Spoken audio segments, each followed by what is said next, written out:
Deyirlər qardaşın yoxdur vəfasız.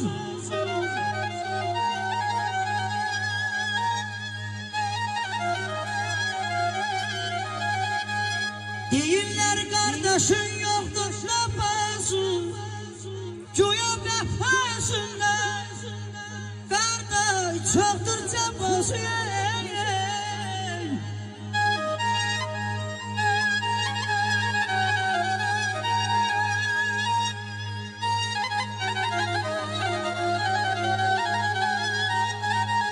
Yalandır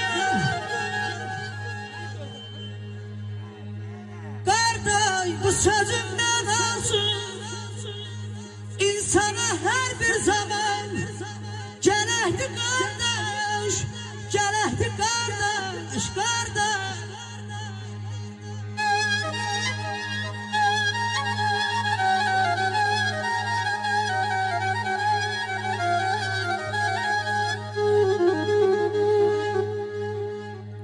Kardeş geliyor kalansın kardeşe.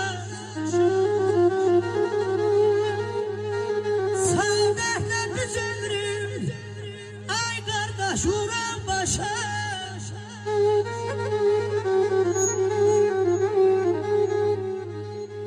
Böyle bu dünya durdukça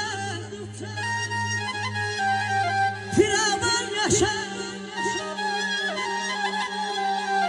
Hamı bizden olsun ibreti kardeş, ibreti kardeş.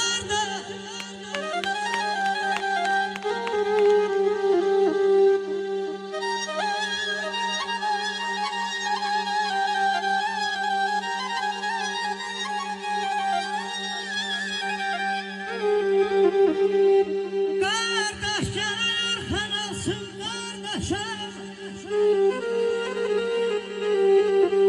Saadetler biz ömrü ay kardeş vuran başa.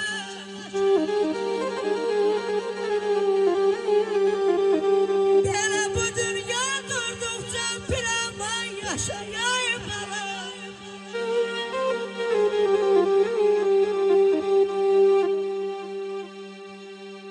Değil bu dünya durdukça bir aman yaşa. Hamı bizden alsın ibreti kardeş.